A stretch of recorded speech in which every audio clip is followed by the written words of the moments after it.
Hello, crypto fans. Is your Phantom wallet not connecting? Don't worry, I've got a quick fix guide to get you back on track. Let's dive in. First, check your internet connection. A shaky connection can block Phantom from syncing with the Solana blockchain. Restart your router or switch to a stronger network.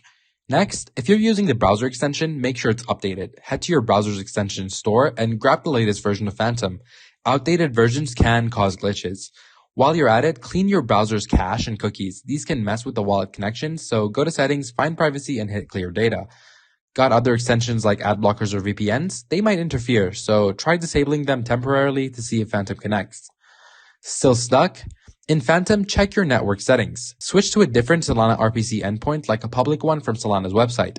This can bypass network issues. Last resort, uninstall and reinstall Phantom. Don't worry, your funds are safe as long as you have your seed phrase. Just set it up fresh.